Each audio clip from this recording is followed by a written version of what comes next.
Hello students, myself Poonam Misri. Welcome to my YouTube channel.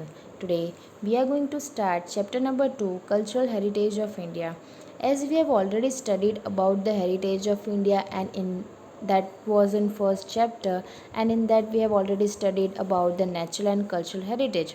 Now in this chapter we are going to continue cultural heritage of India in detail. Means we are going to study this cultural heritage of India in detail.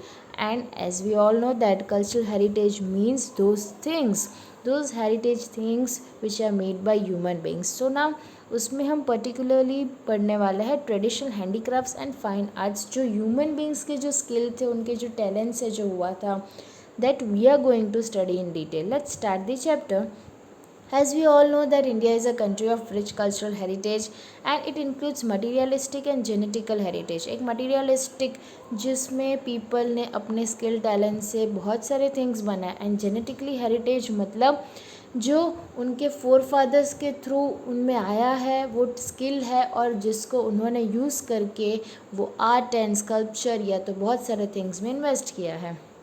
A child इनहेरिटेज physical, जैसे एक example हम ले लें कि जो भी child है वो अपने पेरेंट्स पे गया होता है, राइट. उसके फिजिकल और मेंटल कैरेक्टरिस्टिक्स जो भी होते हैं वो पेरेंट्स से मिले जुले होते हैं, and it is by birth only. जब वो छोटे होते हैं तो व्हाट वी डू इज़ हम बोलते हैं कि हाँ ही और she looks like his mother और फादर वट एवर, तो हम ऐसे बोलते हैं, राइट. सो ये जेनेटिक इनहेरिटेंस हुआ कि वो पेरेंट्स की वजह से वो सिमिलरिटी उनमें आई है वैसी. Where is house land estates like properties obtain from ancestors is called material heritage. और अगर मटीरियल हेरिटेज की बात करें कि तो जो एंसेस्टर्स से मतलब हमारे जो फोर फादर्स से हमें जो प्रॉपर्टीज़ मिली है वो मटीरियल हेरिटेज में आएगा. Similarly whatever man obtains और creates with his intellect and skill is generally called culture heritage. जो हमने आगे भी पढ़ा था कि कल्चर हेरिटेज क्या है, जो उसके इंटेलेक्चुअल और स्किल के वजह से जो जनरेट होता है, that is culture heritage. In the same manner tradition, custom, rituals and special types of life style adopted by ancestors is also known as cultural heritage. As we have already studied about this कि उनके जो tradition, custom, rituals, जो उनकी life style जो people adopt करते हैं, और वो किससे होगा, तो obviously it is through our forefathers only. जैसे आपके घर पे आपके पेरेंट्स रहते होंगे वैसे ही आप जो है वो ट्रेन हुए होंगे, and accordingly you will also live like in the same manner like your parents. तो आप जो हो, आपको देखकर आपके जो फ्यूचर जनरेशन है वो आपको देखकर ट्रेन हो जाएगी, and they will also live in that way in which you are living. So ये हो जाएगा एक कल्चरल हेरिटेज ही है ये. In addition, other matters like education, farming, trade, rules and regulations for daily life, festivals, entertainment, art and handicrafts, beliefs and skill are also included. अब besides that हमारी lifestyle की तो बात हो गई, but besides that एजुकेशन, अगर कोई parents ऐसे है कि वो ऐसा मानते हैं कि चलो हम नहीं पढ़े, बट जो भी चिल्ड्रन किड्स जो है, हमारे जो किड्स जो है, they should have education, right. मतलब उनको तो पढ़ना ही चाहिए. और बहुत सारे अगर जो कोई एजुकेटेड फैमिली से बिलोंग करते हैं तो दे विल फील लाइक कि अगर हम इतना पढ़े लिखे हैं तो किड्स, हमारे जो किड्स हैं, हमारे चिल्ड्रन हैं, they should also get the same education, या तो हमारे से बेटर एजुकेशन उनको मिलना चाहिए. फिर जो एंसेस्टर्स से जो आया है, farming, trade, rules, regulations, daily life, festivals, ये सब भी कल्चरल हेरिटेज में ही इंक्लूड हो जाएगा. जो फेस्टिवल हमारे घर पर सेलिब्रेट करते हैं, हमारे जो पेरेंट्स सेलिब्रेट करते हैं, ग्रैंड पेरेंट्स सेलिब्रेट करते हैं, we are following the same thing. So this is also included in cultural heritage. As we all know that India being an ancient country of the world has its best traditions, social values, dogma, customs and family system. मतलब rituals की वो लोग बात कर रहे हैं in short. So it is our duty to preserve our cultural heritage. हमने last में ही पढ़ा that मतलब फर्स्ट चैप्टर में ही पढ़ा था कि it is our moral duty that we should preserve our culture heritage, right? There are references of 64 arts in our ancient literature there. अब अगर हम कल्चर हेरिटेज की बात करें तो moving towards the main topic that is the art हमारा ancient time का, that is the handicraft items. अभी हैंडीक्राफ्ट आइटम्स क्या होती है ना, generally made by hand, not by machine. Then when we talk about workmanship, that is skills. अब जो भी कोई वर्क मैंने जब अभी बोला कि हैंडीक्राफ्ट आइटम्स मतलब made by human being without machines, so ये कैसे होगा, तो उनमें जो स्किल होगी accordingly they will use it and they will try to make new and new things from that. Okay, कसाब art, drawing, music, dramatic art and dance etcetera. तो ये सब जो आर्ट होता है उनमें वो आर्ट वो लोग शो करते by making different products. Our ancient currencies were also valuable. जो पुरानी करेंसी हमारी थी वो वैल्यूएबल है. Prosperity of India was main attraction for visitors. Actually we all know that India में जितने फॉरेनर्स आए थे तो वो लोग जो अट्रैक्ट हुए थे that was just because of prosperity. They saw that India is such a wealthy country, so they started attacking India and they started ruling our country. Today the education of yoga has been considered as a part of cultural heritage. Yoga को हमारी life में हम इतना importance देते हैं and which is already accepted by the whole world, as we already know that. And so 21st June is celebrated as World Yoga Day in the whole world, not only in India. So now let's start about the art. Now when we talk about the art of Indian people, the beauty of Indian cultural heritage is lying in traditional art of its artisans, its workers. उनका जो culture, beauty of Indian culture heritage अगर जो है तो वो है traditional art में, not modern art but traditional art की बात कर रहे हैं. तो कैसे, they have skilfully develop varied life style of people through their remarkable art and handicraft industry. उन लोग ने बहुत अच्छे से उनकी लाइफस्टाइल जो है, पीपल की लाइफस्टाइल जो है वो डेवलप की है. कैसे, तो उनके आर्ट से, उनकी हैंडीक्राफ्ट इंडस्ट्री से, जहाँ पे हैंडमेड मटेरियल्स थिंग्स जो है वो अवेलेबल होते हैं, जैसे कि वीविंग एंड एम्ब्रॉयडरी वर्क जो हैंडमेड है, wooden art, clay work, drawing, painting, leather industry, animal work, छोटे छोटे वर्क करने होते हैं, स्कल्पचर, आर्किटेक्चर, अकीक वर्क. हम अकीक के बारे में, वो प्रेशियस स्टोन है उसके बारे में हम डिटेल में पढ़ने वाले हैं. Diamond related artistic workmanship and knitting work have their unique identity in India, right. So ये जो आर्ट है इंडिया का, it plays an important role and it is also, हम बोल सकते हैं कि एक यूनिक पोजिशन उसने ले लिया है. Okay, let's talk about the clay work. Man and clay have been closely associated since ancient time. आपके बहुत सारे जन के घर पे maybe it is possible that हमारे घर पे क्ले पॉट होगा आज भी. सो ये क्ले पॉट जो बनना स्टार्ट हुआ, it was started in ancient time, जो आज भी बहुत सारे पीपल फॉलो करते हैं, right. The whole life of man revolves around it from the cradle to the grave. From cradle to the grave मतलब छोटे से जब हम क्रेडल में थे, मतलब बहुत बॉर्न हुए, when we were not able to walk, from there till a life till the grave, जब तक मरते हैं तब तक हम इससे जुड़े हुए हैं. Before the invention of metal, clay things were used abundantly. अभी तो मेटल्स आ गए, सो क्ले थिंग्स जो क्ले से जो बनते हैं वो हम कम यूज़ करते हैं. बट इन अर्लियर टाइम्स हम क्ले की सबसे ज़्यादा चीज़ यूज़ करते थे. पहले के लोग जो थे वो क्ले यूटेंसिल्स यूज़ करते थे, जैसे कि टॉयज़ है, पॉट्स है, पिक्चर्स है, मतलब वही पॉट, अर्दन लैम्प्स है, clay stove that is chulha, then clay wares were made by potters. क्यों बनाते थे वो लोग? ग्रेन स्टोर करने के लिए. क्या स्टोर करते थे? Not only grains but also milk, ghee, curd and buttermilk, उसमें ही स्टोर करते थे. मैक्सिमम किचन वेयर्स, जो भी आइटम्स थी किचन की वो भी क्ले से बनती थी. फिर जो घर की वॉल्स होती थी, जिस कुबास, मतलब तब के टाइम में तो इतने वेल फर्निश्ड हाउस भी नहीं थे, तो हट्स अगर होते तो it was also plaster by the paste of cow dung clay. आज भी आप विलेज एरिया में जाओगे तो बहुत सारे जन के घर आपको ऐसे काउडंग वाले होते हैं, लाइक दिखता नहीं है काउडंग, बट आपको पता ही होगा उसकी प्रोसेस, उसको सूखा देते हैं और फिर उसको ऐसे लिपते हैं, वो पूरा घर ऐसा था। आप अगर वो घर में एंटर भी करोगे तो आपको काउडंग की स्मेल आएगी। We have got many clay utensils of red color that belong to Lothal, Mohenjo-daro and Harappa culture of ancient time that we are going to study in detail in third chapter of Lothal, Mohenjo-daro and Harappa. So ये जो यहाँ से बहुत सारे clay utensils मिले थे। Then Potter's wheel is considered to be the best device for clay work. Potter's wheel पता ही है, Potters जो थे वो wheel बनाते थे।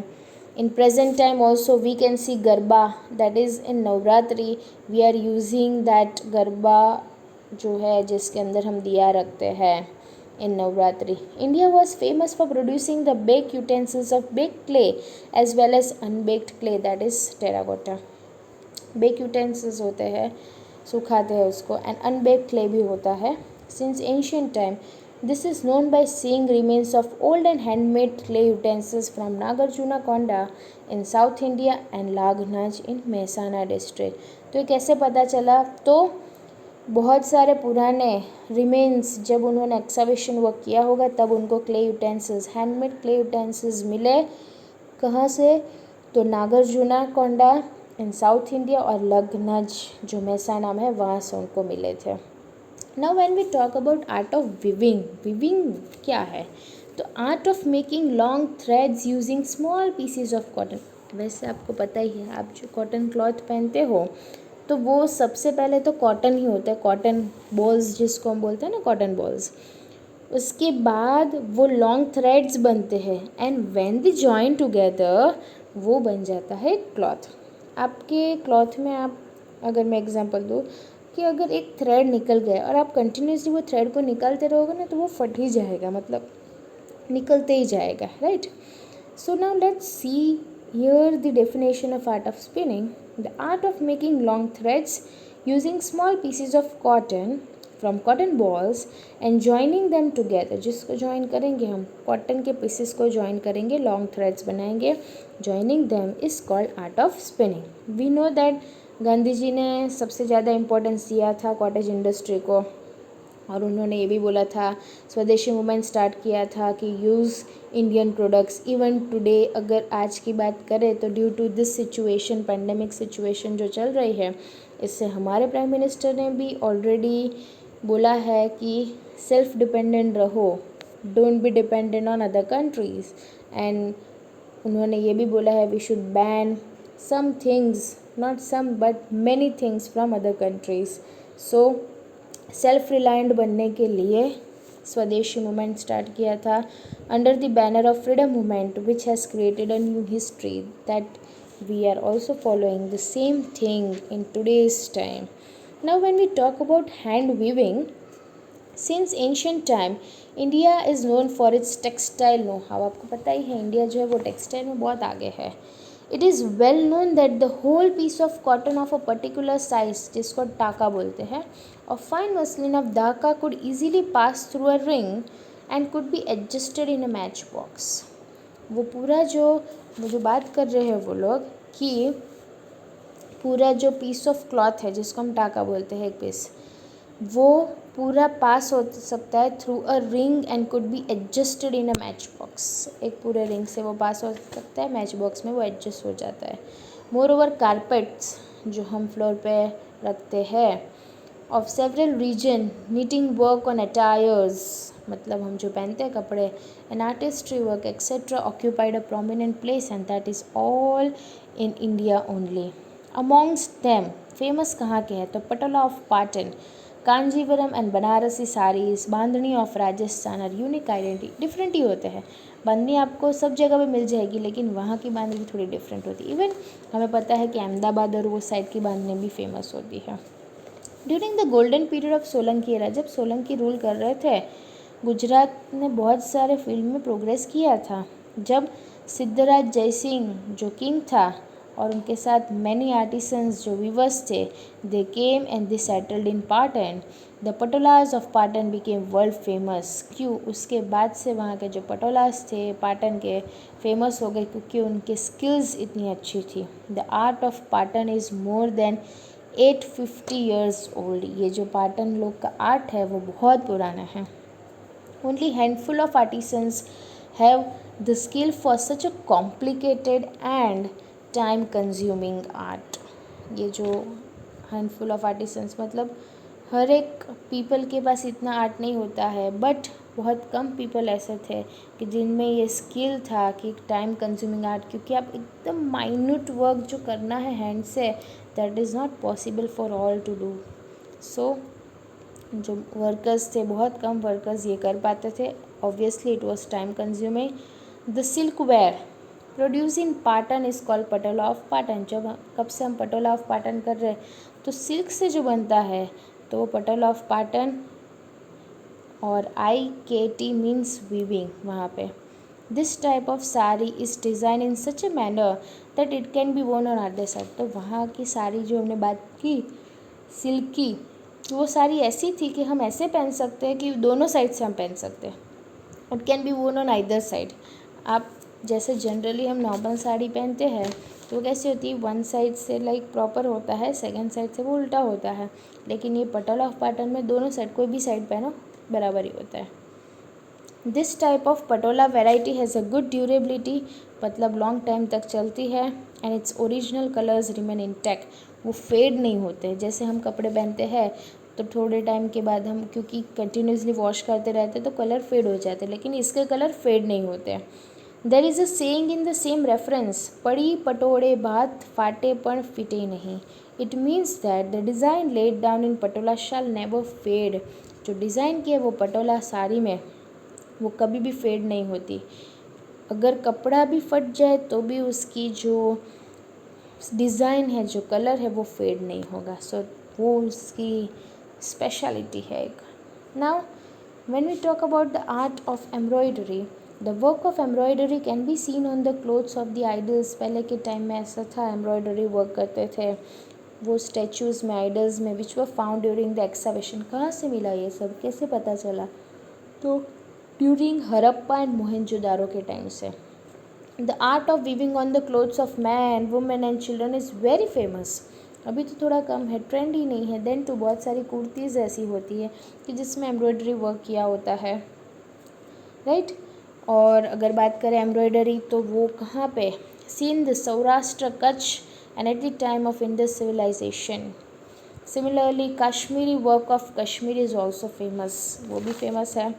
अब apart from embroidery, bandhani of Jamnagar, Jetpur, Bhuj and Mandvi of Gujarat are very popular. The traditional style of bandhani with all its luster and due to its beautiful designs of elephant, puppet, dice and picture is very popular today. बहुत popular है, हमें पता ही है। जो traditional style है जो बांधने की, जिसमें अलग अलग डिज़ाइंस होती है, एलिफेंट है, पपेट्स है, डाइज है, फिर पिक्चर है, पॉट है उसकी। Cottage industry was taken over by the women of Kutch and Saurashtra region of Gujarat. The traditional art of embroidery, तोरन्स, चाकड़ा। आप अगर कोई ऐसे सौराष्ट्र जाओगे, यहाँ पे तो आपको बहुत नहीं दिखेगा, बट सौराष्ट्र साइड जाओगे तो वहाँ पे आप घर पे एंटर करोगे तो वो तोरन्स होते हैं, पिल्लो कवर्स देखोगे, बेडशीट्स देखोगे। चाकड़ा मतलब क्या होता है पता है? वो मतलब फ्रेम जैसा होता है, स्क्वायर, जिसमें वो लोग हैंडमेड बनाते हैं। बेडशीट्स, चाक, टोडलिया, क्लोथ्स लाइक केडिया, it is well known even today. Embroidery work से embroidery work is also carried out on quilt and shawls with different designs. Quilt हमें पता ही है, जिस पे सोते हैं, मैट्रेसेस अलग टाइप के। Embroidery work of Jat community of Banni area of Kutch is unique. Jat community जो कच्छ में रहती है उनका एम्ब्रॉयडरी वर्क भी टोटली डिफरेंट होता है। तो that was all about the part 1. Will continue with the leather industry in the part 2. So do watch my video. If you have any query then you can personally message me for your doubt. Okay, thank you for watching my video.